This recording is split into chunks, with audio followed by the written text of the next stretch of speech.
from the desk of the editor. A lot has happened since the last we spoke, and we've moved into a new year, and we've got all kinds of things that are going on. We are going to pursue open mic for this session. Love to hear from you if you have questions, thoughts, or comments. There are a lot of things happening that affect all of us, from new laws to a crazy president to healthcare crisis and now child care. And so there is a great deal going on, and there's a question of what are we going to do about it. You may call us at 858-251-6111, or you may join us online at godradio1.com. And Dr. Leonard Thompson is here as a co-host, and he will be answering your calls if you have a question or comment. This is just a 1 hour program. It goes very fast, but we're excited about having the opportunity to start the year off with you and to be able to talk to you. So, Dr. Thompson.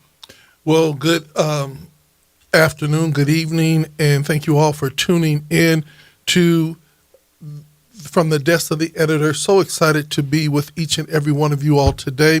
Dr. Warren, I just want to jump right in, and I'm going to ask the question that they say is not so, but I want to know from you directly.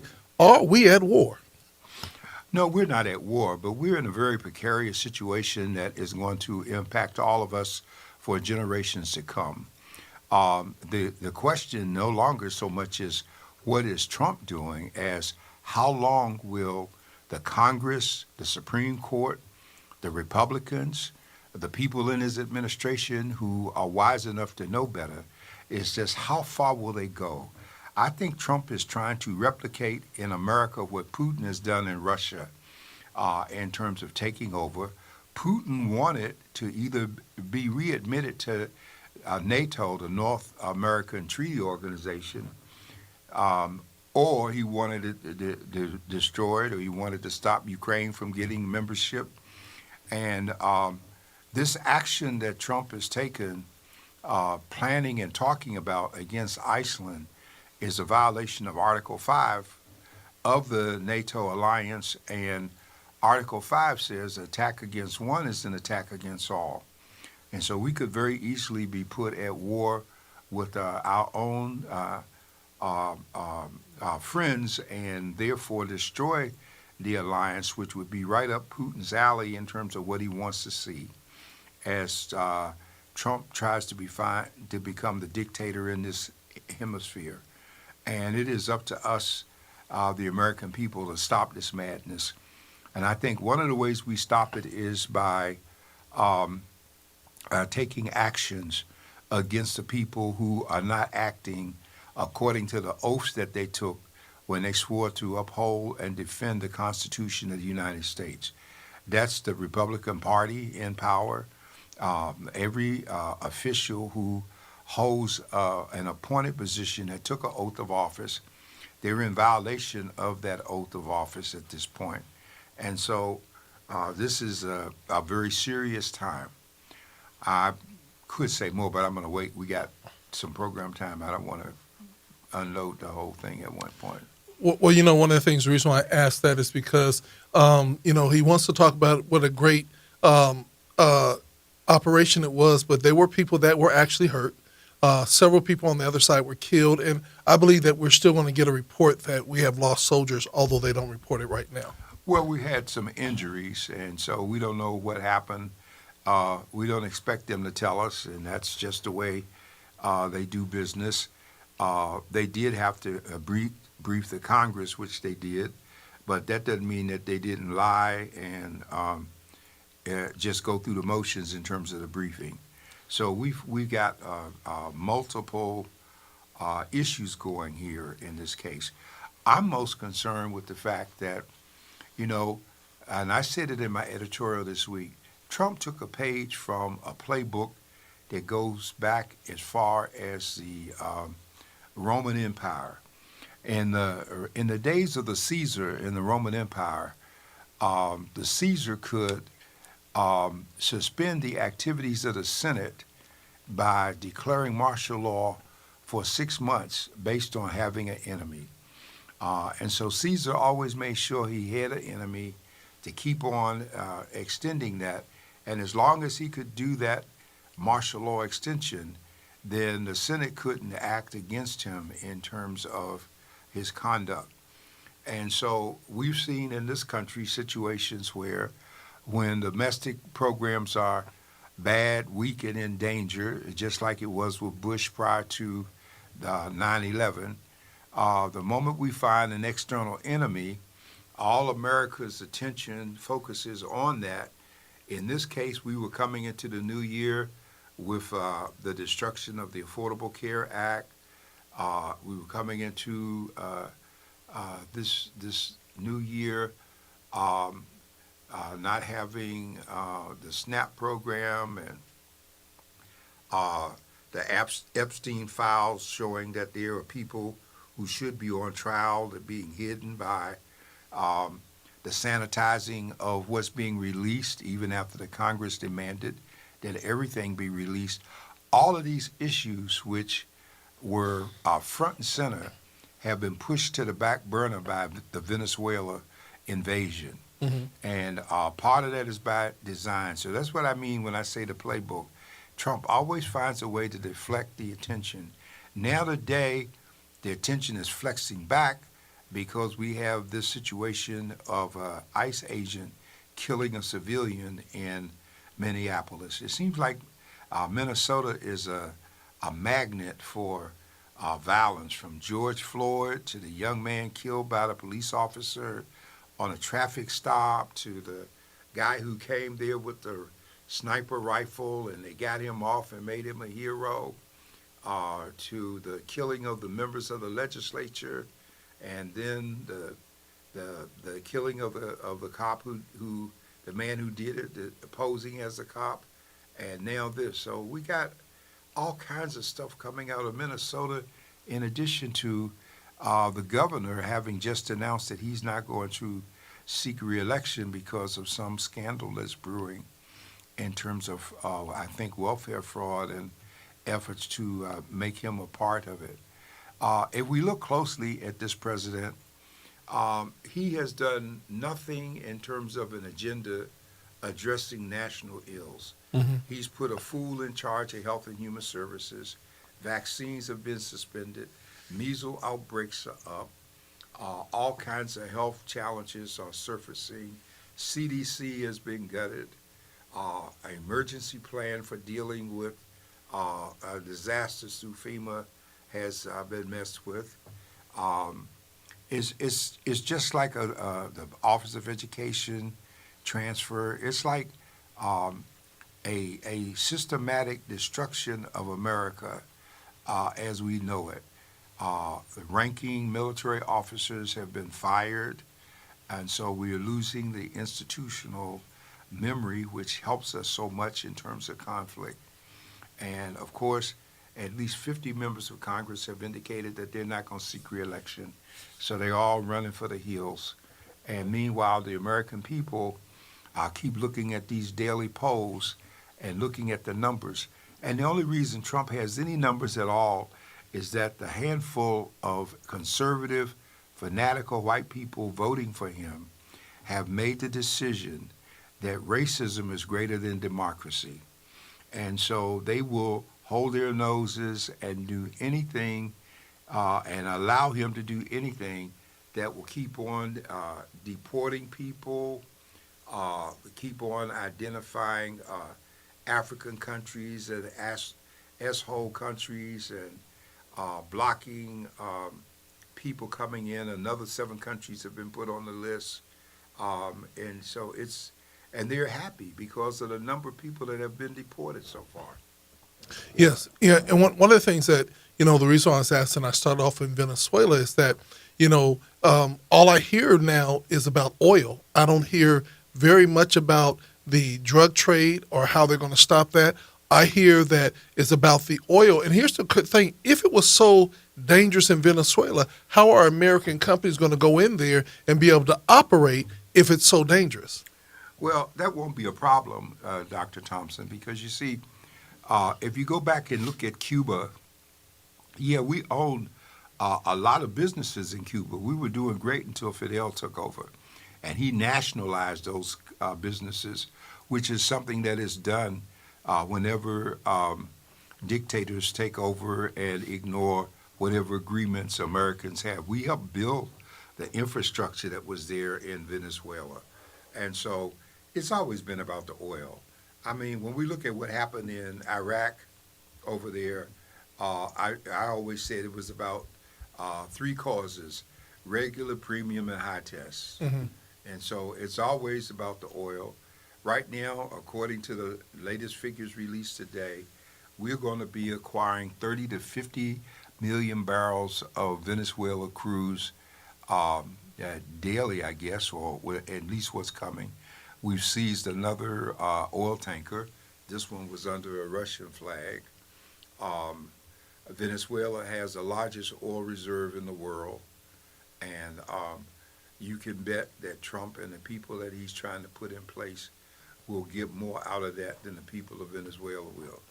Yeah, and they said also that although they have the biggest oil reserve, is one of the most difficult oil places to distract the oil and actually get it to where we can use it and be in barrels and things of that nature. Well, they're not extracting the number of barrels a day that they should be. I think they were only at like 60, 60,000 or 60 million barrels, and it should have been more. So I don't know in terms of what's going to happen there. The main thing is for us not to start getting so involved in the discussion.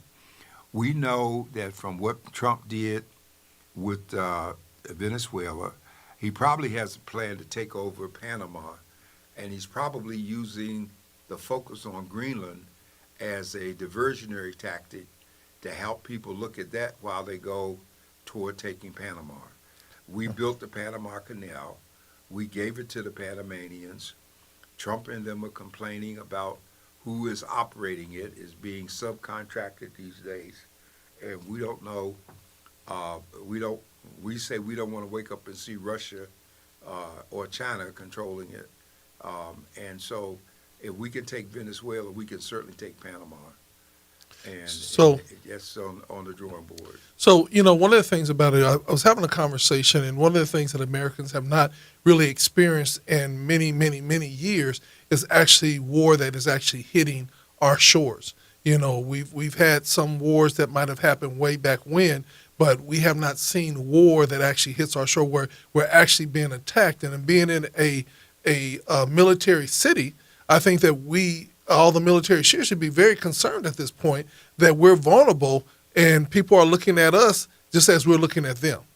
Well, we've always been vulnerable. If you look at if you see a picture of the White House and it's a backdrop and you see a man on a horse with his hat, that's Lafayette. And Lafayette, as a Frenchman, Get closer to your mic. Lafayette, as a Frenchman, played a major role in the War of 1812 in terms of helping America against the British. And that was the last time we really had it on our shores when they burned part of the White House.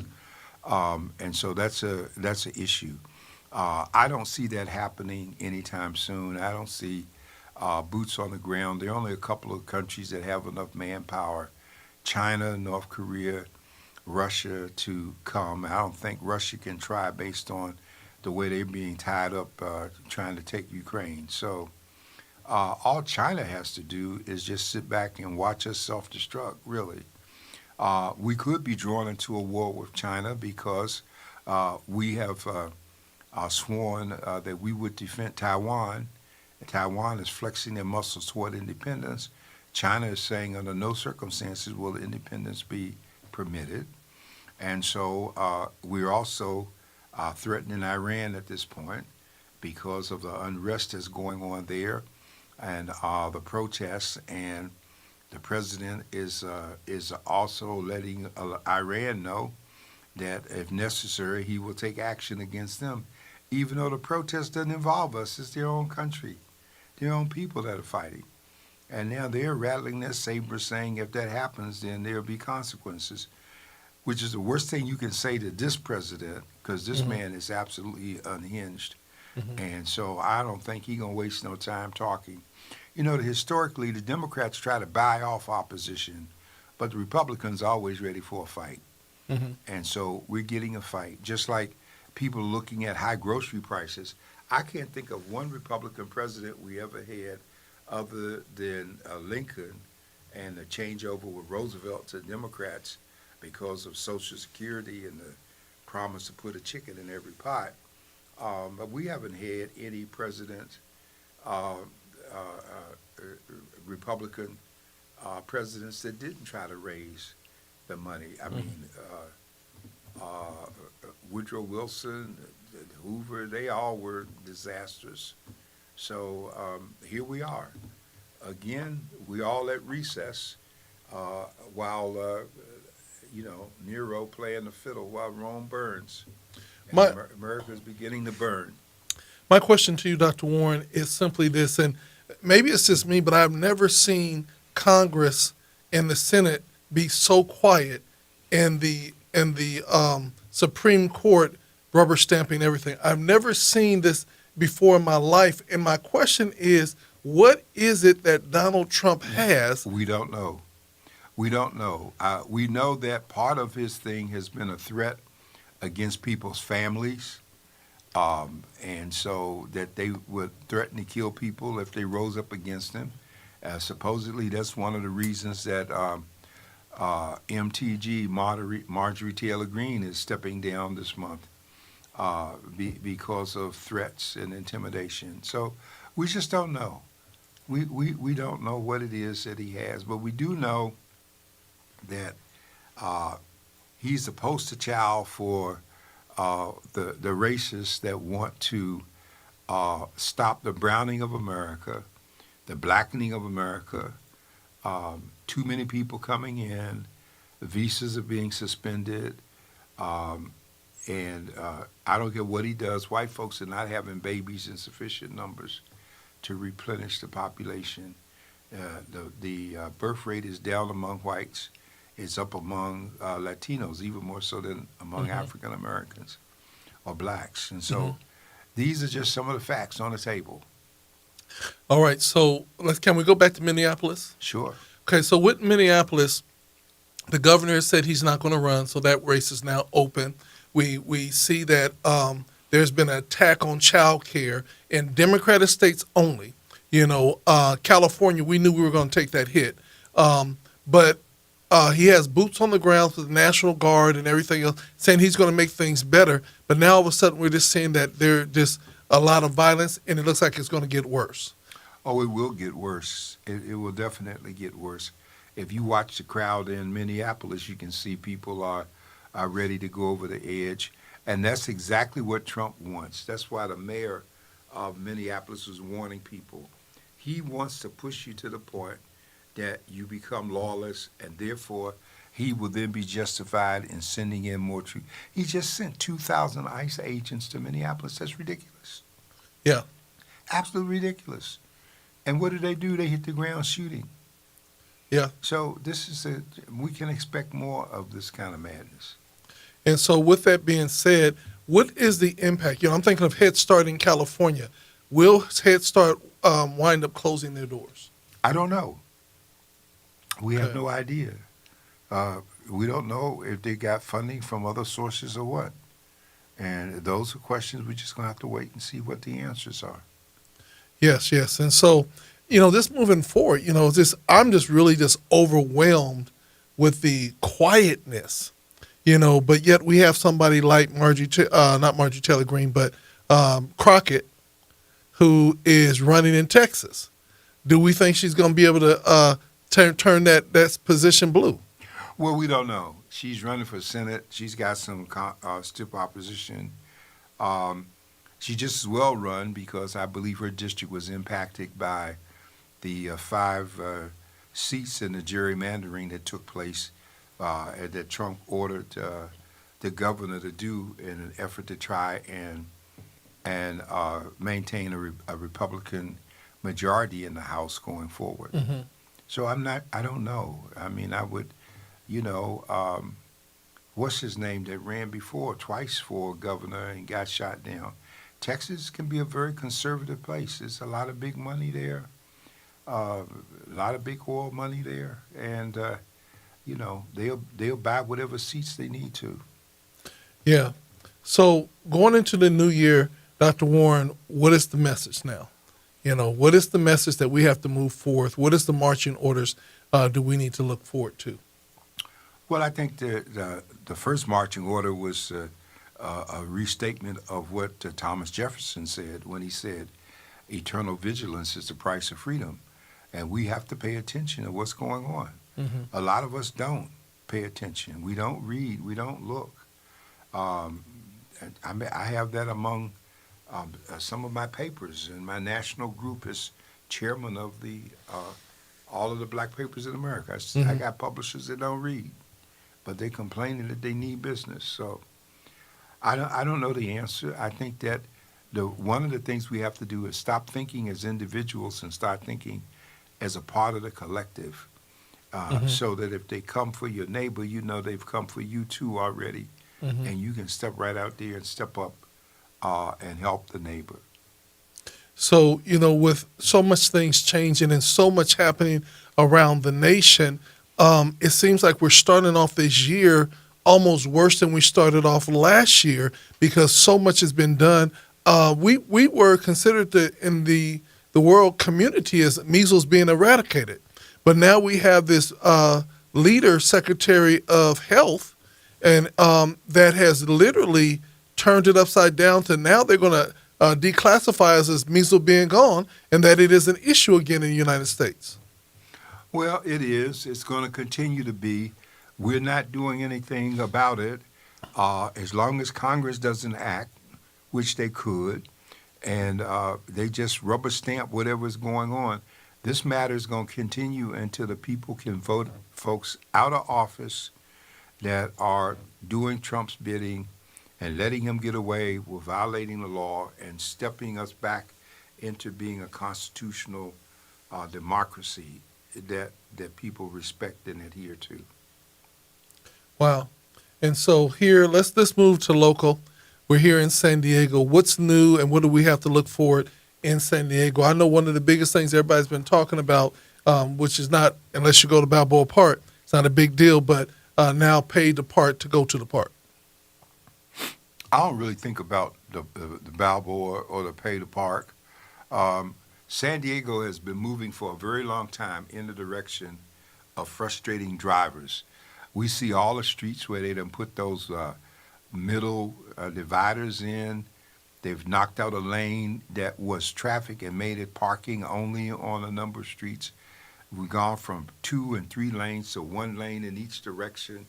All of that is intended to frustrate people driving, just as the whole thing about the parking is. You don't have to go downtown. If you do, you could, take the trolley. And most of us don't.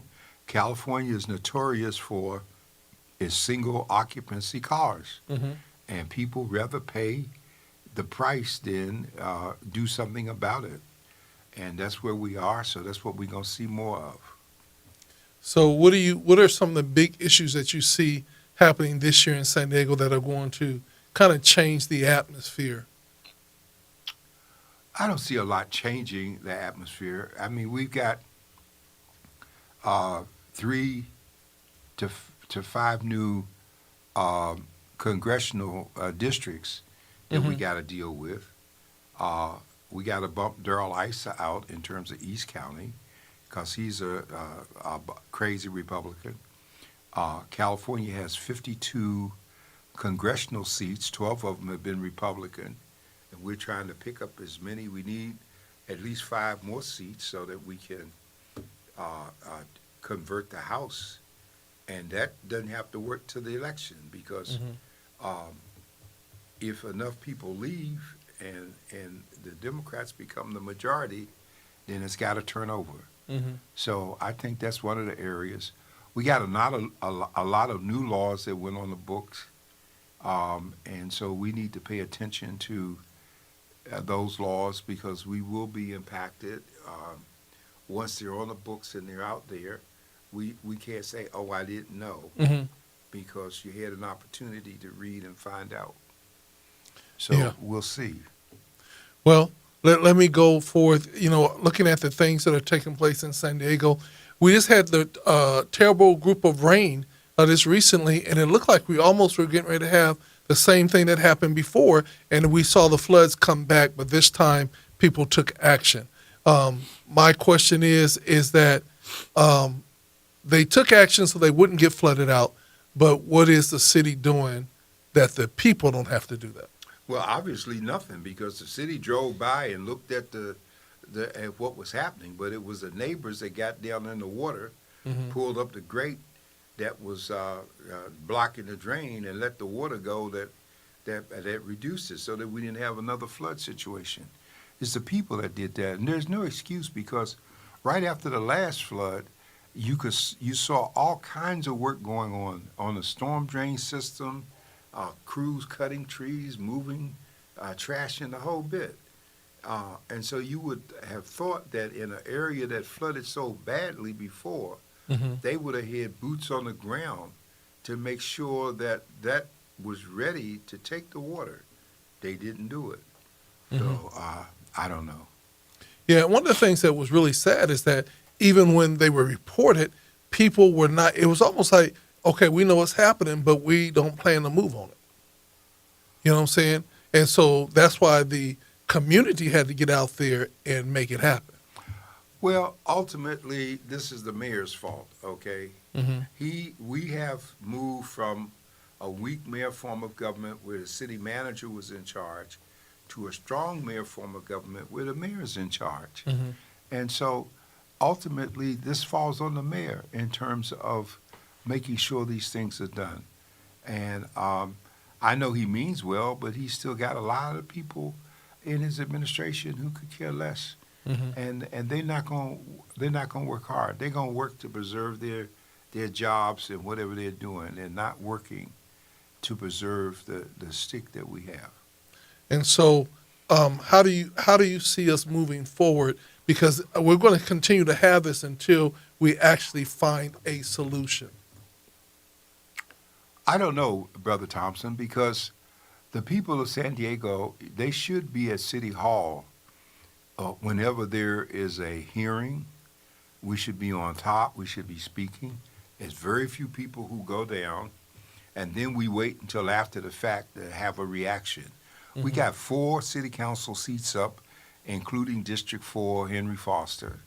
And, it looks like it's going to be a shoe-in, because even though you have a couple of people running, you don't see any demands being put on the incumbent sitting there. Mm-hmm. He feels like he's got it made. So he and Monica, the Senate seats held by the Secretary of State's daughter. So that's double influence over what happens in the city. Mm-hmm. And it looks like we're just stuck. It's not going to be any different. So, um, so if you were to say, what would be the action plan again in San Diego? I know key one would be vote. 2 would be get involved. 3, I think, would be stop allowing. I heard a statement that said holding people accountable should not be seen as a negative.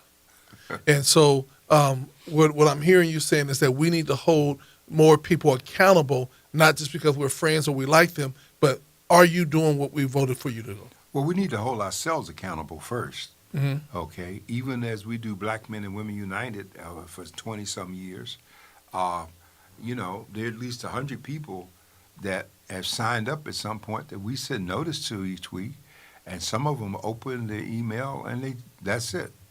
And they got all kinds of excuses. They don't like me, they don't like you, they don't like the way we do business or whatever. But at the end of the day, people have to set aside that madness and decide to get involved so that we can all survive. And obviously, survival is not one of the items that this person is concerned about. So um, I want to go to some happier times that are coming up because it doesn't seem like, there's so much negativity that is taking place. Multiple issues that are coming out this month. Let's talk about the Martin Luther King issue that's coming out and also some of the events that are coming out with the Martin Luther King. Well, as you know, this is the 41st year that the Jackie Robinson YMCA will be holding this breakfast honoring Dr. King, expecting between 1,600 and 2,000 people to come out.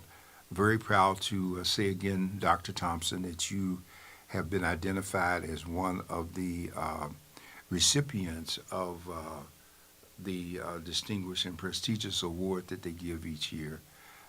You and Reverend Wells in terms of the community. And so my concern is that people turn out, they want to sing We Shall Overcome and hold hands and rock back and forth. But at the same time, a lot of them, just for political reasons, a lot of them are not doing business in our community or with black businesses. But yet they're on the stage boasting about their love for Dr. King. Mm-hmm. And I think that we have to wake up, pay attention, hold people accountable. And I have an agenda in mind to do a great deal of that. And so, you being the keynote speaker this year at the Jackie Robinson YMCA breakfast, everybody says that school will be in session. Bring your notes. Let's get it on. Well, they should come prepared because I believe that one of the first tasks of such an assignment is one of teaching, because Mm-hmm. you got a generation sitting there that wasn't even born, Mm-hmm. and they don't even know. Not only many of them don't know about Dr. King, but many of them have no idea about the struggle, and that's one of the reasons that we're putting the commemorative issue on every chair there with the timeline of Dr. King's life, his excerpts of his major speeches, and all those things that would give one insight into King the man, who, if he were living this week, he would have been 98 years old, 97 or 98. Mm-hmm. All right. And so, we've got all of these years between now and what happened on August 28th, 1963. It's kind of hard to believe because I was there through the whole thing. And here I am all these years later, one of the few remaining people that, touched a man, heard him face to face and a whole bit. And so, I would think that, if King was alive here today, he would be greatly disappointed by all the works and all the life that was given. And it doesn't seem like we have literally moved one iota, but it seems like we're backtracking now. Well, the history has shown us that for every time we move forward, it's followed by a knee-jerk reaction to pull us back. Mm-hmm. When we came, just giving a quick example, when we came through the Civil War and the North won, and we gave people amnesty and tried to reunite their country, Mm-hmm. what did we have come out of it? We had the first case of federalism, Mm-hmm. where Andrew Johnson, vice president, who had been, he wasn't even a tailor. He was one of those people who sewed buttons on suits for a living. Mm-hmm. He couldn't even make a suit. He could hardly read and write. He wasn't educated, but he was like the designated survivor. Okay. The party designated him to be vice president to Lincoln as a compromise. And then when Lincoln was assassinated, the idiot ends up in office. And so he started a series of compromises that were further reversed when Rutherford B. Hayes became president. And that was the birth of federalism as we begin to know it.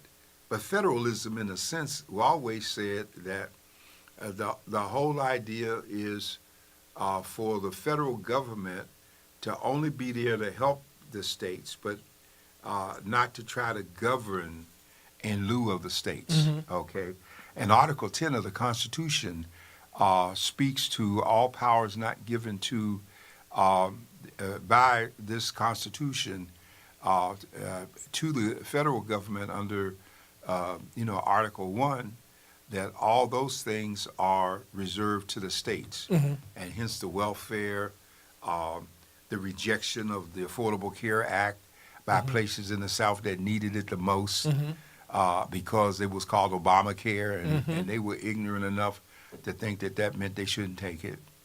And I've seen people turn down federal dollars, and the turning down of federal dollars was to maintain a state control, because the federal money came with the requirement of inclusion, and people didn't want that, okay? And so it's always the pushback. You know, when Thurgood Marshall died, the big pushback that was made was appointing Clarence Thomas, the idiot of idiots, to take the seat of one of the most distinguished jurors in the history of this country. I mean, Thurgood Marshall was so good. We just want to remember him for Brown versus Board, but he was Solicitor General, and he argued before the federal courts some 31 cases that he won. These were 31 cases that involved legal issues with the federal government. So he wasn't just Brown versus Board of Education. Yeah. And so today we need to be motivated. I'm so excited in San Diego.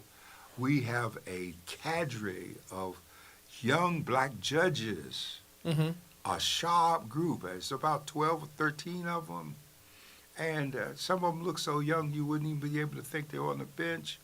I've seen some of the brothers sitting on the bench with dreads, not ashamed of the culture and who they are, you know. And so all of these things are significant, and I'm hoping that with our gala, which is honoring one of our judges, that we will be able to get a number of the judges to come out and be seen, so that people can know what we have going, because Judge Rod Shelton has just been elected as the assistant presiding judge. First time a African-American jurist has held that position, and he will be the first black presiding judge over the San Diego County court system in a couple of years. So we have a lot of good things that are happening, Dr. Thompson, but at the same time, when no one is looking, we have a lot of people who are trying to pull back and circumvent. And unfortunately, some of our worst enemies in this 2026 calendar year are not the people that don't look like us, but they're the people that look like us, to the extent that we now have to tell people that all skin is not kin, because of the number of folks, for their own nefarious reasons, would not like to see us succeed collectively. You know, and I think that's one of the sad things about it, is that while we're trying to go up the ladder, we're asking everybody to be our friend and come support me because I look like you, I speak like you, and everything else. But it appears that the minute that they get into position, and this is something I've noticed over the years, that when they get into position, all of a sudden we as African American people always want to be fair to all. You know what I'm saying? Yeah. And to date, and maybe I'm wrong, Dr. Warren, but to date, I have not seen other people get in position and not say, well, let me bring up Susie and Billy and everybody else. They look out for their own. If you don't believe that, all you have to do is look at the county of San Diego and look at the Filipino community and look at how many Filipinos we have that are in positions, and because people brought their relatives on board. Yeah. And, you know, like I said, I'm not saying that, you know, it's a bad thing. I'm just saying that we don't do the same thing. Well, not only we don't, even Obama didn't when he was president. He could have made such a difference. You know, how is it that Biden can have a black woman for his press secretary, and the black president couldn't go near having a black press secretary through 2 terms? And Exactly. not that there was a matter of color, but the inference was that nobody was qualified. And then that's not true, because there were many. And there are many African Americans who are qualified to hold any position that whites are able to get. Matter of fact, most are even more qualified because they got to be more than just qualified to get in the door in the first place. And so, we're consistently seeing that as a narrative. I just was recently talking to someone, and they're experiencing the same thing, that they're not getting the kickback from people that don't look like them. They're mainly getting the kickback for people that looks exactly like them. And they will wait a minute. Well, we were all a part of the same come up. It was like, let's do it together. But now that you have arrived, you've forgotten how you got there. Well, if you talk about having relationships and getting benefits, I believe that we will always do better with a white person in a position to do business with us, because at some point they have a sense of guilt and don't want to be identified as being racist and different. The blacks, on the other hand, take the position, I know you, I come from you, and I ain't worried about what you say, so no, I'm not going to do it. And that's unfortunate. I mean, we got the conflicts here. Just look at our organizations in San Diego. The Urban League, the NAACP, the BAPAC, those organizations were strong. I remember under Frank Jordan, we worked closely with the NAACP. They had people in the office. We took complaints. We helped people with housing, food, employment, lawsuits, and all those kind of things. This NAACP for San Diego County is in receivership, does absolutely nothing. Nobody knows who the people are there. If you call for help, they refer you to North County NAACP. And so it's ridiculous. And the Urban League was one of the groups in San Diego in the 1950s that was started by people like Dr. Kimbrough, Mr. Ragsdale Sr., James Johnson, as they fought restrictive covenants. And today, years ago, the Urban League had offices on Market Street right in the community. Today, the Urban League is over at the University in Fairmont in a high-rise. And the big priority is financial literacy and helping people buy houses. Okay? And very content with what they do in their own bubble. And so that's and I think that, one of the things about it is really getting out and knowing what each organization is doing, should be doing, and how we can then get involved with them. I was heavily involved with the NAACP, and when it was powerful, when it was moving forward, they wanted to stop. You know what I'm saying? And when it went back to being status quo, everybody's happy to say it's there, but there's no power. There's no. At one point, they were referring people away to other people organization versus in taking on the hard conversations. But I do have hope. There are a lot of young African Americans that are starting to step up and getting involved in working with the organizations and coming out with some new organizations. And I just feel like moving forward, knowing who's doing what, and I think that's going to be the key. Well, the problem, Dr. Thompson, is you can't know where you're going if you don't know where you've been. And that's why the inscription over the archives in Washington, D.C. says past is prologue. Okay, so we got people who rise to positions, and once they get in position, they take the position that they know everything. One of my favorite examples is the San Diego County Black Chamber. My late wife and I created the Black Chamber in San Diego and tried to educate people to what a chamber is and what one does and how it functions because of our own experiences. Hers as executive vice president of the D.C. Chamber of Commerce, at the same time that as a senior law student, I was volunteering at Howard in a small business development center, helping people set up their businesses and decide whether they would be a limited partnership, a LLC, corporations. We did all those things without any grants, without any money other than our own. We rented an office next to the Voice and Viewpoint. We paid the rent. We made membership $75, and if you paid your membership, we were your resource. I helped you if you wanted to make a bid. I showed you how. I wrote for you many times. I never charged a member anything for helping them with their business in any way that I could. And we got a group now that's got all this money downtown. I think they have the GPS to get to Southeast, even though they've been given by the city, the BID, the Business Improvement District for the area, which has never done what it was supposed to do in the first place. The Business Improvement District was an outgrowth of Brooke Huffman, who used to own Huffman Barbecue, bringing together businesses like the little merchants on the corner, because these people were not doing anything or interacting with the community. Mm-hmm. And we got them involved. We got jobs for some people in terms of some of their establishments, because all they were doing was selling stuff to us and taking the money out.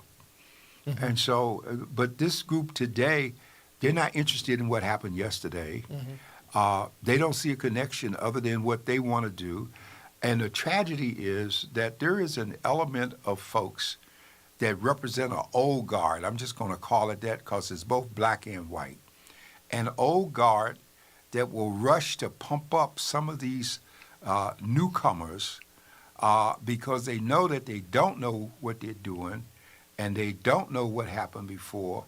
And the old guard can get good press looking like they are supporting a new generation of activity when all they're doing is just helping, the hamster in the treadmill going in a circle. They just turning the wheel for them, and they don't even know they're hamsters. So this is a issue that we have to first start listening. Mm-hmm. If we listen, then we can begin to go someplace. And that's going to be one of the biggest things, I think, moving into 2026 is educating ourselves and be willing to have tough conversations and be in uncomfortable positions so that we can grow. I think that many times we take our toys and go home, and we have to stay long enough to learn as much as we can. You know what I'm saying? Good, bad, or indifferent. I always tell people that if you run away at the sign of the bark, you will never know what the dog was barking about. You know what I'm saying? I want to say it again. If you run away from the first sound of the bark, you run away, you never know what the dog was barking about. He could have been barking out, telling you, look out behind you. You about ready to run into something, and you ran away and ran right where he was trying to clue you not to go to. So I just want y'all to don't always, when you hear the bark, sometimes we fear the bite, not realizing that the bark is not always about the bite. Many times the bark is a warning sign, either to stay away or watch out. Well, I'm looking at the board and I see where LaShawn Hicks is telling us into each thing there's a time in the season, which is from Ecclesiastes, the 3rd chapter, verses 1 through 10. And we certainly need to know what seasons we're in. And most of us just go through our seasons without any idea that they're changing. And that we're in different seasons. So I think that right now is a time to be still, to do the observation, to see where we are, where is it that we would like to go in 2026. Mm-hmm. Not just individually, but where would we like to go collectively? Mm-hmm. Because you see, the success that we had from the civil rights movement was the result of two factors that we don't use today. The first one was prayer, because prayer was always at the forefront of everything that Dr. King did and all of the marches and protests did. That was the first element. Mm-hmm. So prayer got to be important. The second thing is that coming out of the Jim Crow era, everybody was concerned about the collective. It wasn't a question of me and mine. It was always about us. If you go back to when Jesse Owens won the Olympics and embarrassed Hitler, we were excited for him because he represented all of us. That was the key in terms of it. And today we're acting like whatever we do individually has no connection to the collective. Mm-hmm. And that's one of the oldest tricks of the enemy.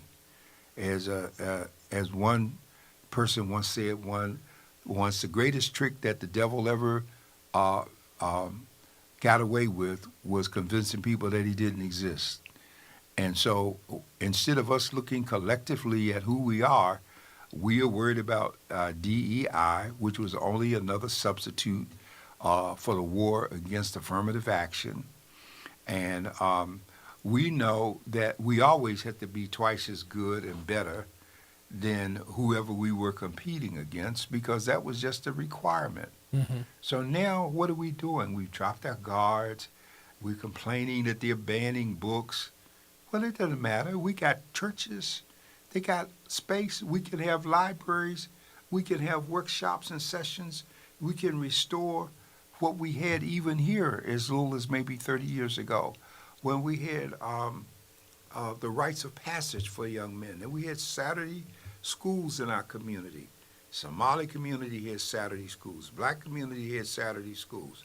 The Jewish people always had Saturday schools for their kids. And still do. Yeah, because they go to school. That's where they learn the Torah. And Chinese people and Japanese people still have Saturday school. Everybody has Saturday school, and then we didn't turn Saturday into another recess period. Yeah, and you know, one of the things about it is that, and you know, where we receive most of our training and most of our skill set was in the house of God. We used the church. The church was almost open 7 days a week, and we were there at least 6 of those 7 days, if not all 7 days. We did homework there. We learned crafts there, so much. And so we also have to then challenge our faith-based community to begin to continue to open their doors. Now, there's some people that are doing that. Well, the problem, Dr. Thompson, 25 years ago here, and I was here with the paper, there was a whole different thing with churches. Like the homeless, we had Bethel AME open their auxiliary with beds there and someone to watch the people at night so that people could get off the street, okay? We had pastors who got together and marched blocking these neighborhood stores from selling drug paraphernalia and challenging the gangs and meeting with them. We had all these things happen. Well, we had attrition. People got old, people died, people moved away, new pastors came, a new generation of members in the churches that grew as opposed to the ones that are still dying on the vine. And so the ones that are dying, they're not trying to reach out and do anything different. The ones that are growing, they're growing based on telling people what they want to hear. Excuse me. Bless you. And not based on what the challenges are. Yeah. Okay? And so where people did read before, social media has become the substitute. I don't know what to call it. It's a substitute drug because we've got people, young people that are doing great things and they're achieving, and then we have a lot of folks at all ages that are doing absolutely nothing but walking around with their cell phone and up to their face. Yeah. I would say that social media and phones in general have become a consistent distraction and an attention getter that literally steals the time away from valuable things that we could be doing because we're always looking to be entertained. And I think that that's one of the things that we're finding in our society today is people are still looking to be entertained versus saying that entertainment is one thing, but it can't be that all the time. Well, this is true. And I'd like to remind us that, you know, people are still, if newspapers were dead, Jeff Bezos, who owns Amazon, would not have bought the Washington Post. Okay? And if you watch CNN and all these channels, 90% of what they bring to you, if it's not their people, is from the newspapers like the New York Times or the Washington Post. And so they're still reading papers because there's a dearth of journalism. And we are struggling for our survival as the black press. This month we enter our 199th year of existence, going back to 1827 when Rushworm and them said, let us tell our own story and plead our own case. Yes, sir. And a lot of us are no longer pleading our case or telling our story. We are trying to assimilate to stay in the game. And so I think that people respect that which is done to help them.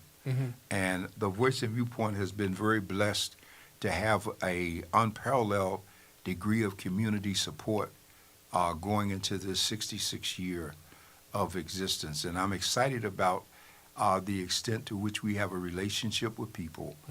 I would encourage you, if you didn't see it, that people should still try to find it's online, but you can't download it. The paper that came out the first week, last week, carried some 10 pages of pictures of the people that we loved and lost in 2025. And we do this every year because there's so many people in our community that we're used to seeing. We might not even know their names, but we know we used to see them in the grocery store or on the streets or wherever, and then we don't see them anymore. And sometimes it's because they've made the transition and they're in the paper. And so we ask you to avail yourself of that. We ask you to be supportive of the paper. We give papers to our churches every week, but we ask if you're buying a paper, please just take one. We're still the only paper in town that's 50 cents. If you try to buy a copy of the UT, it's probably $2.75 for a single copy during the week.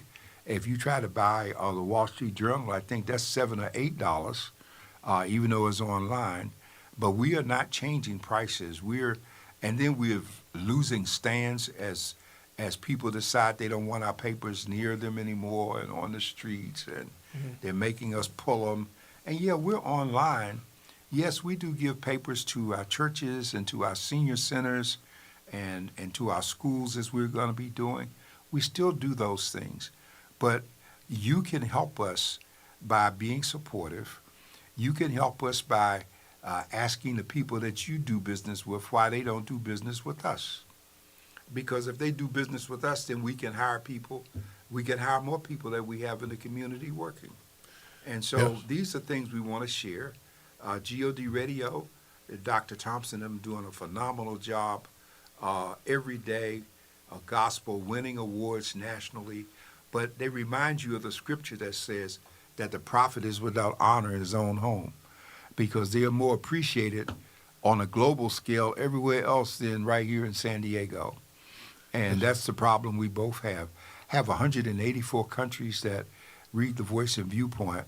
I'm still trying to figure out why in 2025, one of the biggest countries reading our paper outside of the U.S., Canada, and the United Kingdom was Norway. Yeah. I don't know why. But, I mean, every day we're tracking them. We're also continuing something that we started. We are now placing a salute to African nations every month until we salute all of those in terms of their anniversary and their independence. Nobody else is doing that. So, pick up, read up, catch up. And with that being said, Dr. Warren, just want to remind everybody on February 13th is going to be the wonderful gala that is being produced this year. The keynote speaker is Freeway Rick Ross. When I tell you this gala is going to be second to none, we wanted to get your tickets early. Now, Dr. Warren said now you can go online to Eventbrite and get your tickets. They're going to add that surcharge. Or you can do it the old-fashioned way and come on over to the Voice and Viewpoint, save that surcharge, and get your tickets right there at the office. But it's not going to be a big difference because after I made that statement, the staff reminded me that we have to charge tax, and the tax comes up close to what the surcharge is. The difference is if you go online, you get to make your meal placement at the time that you do it.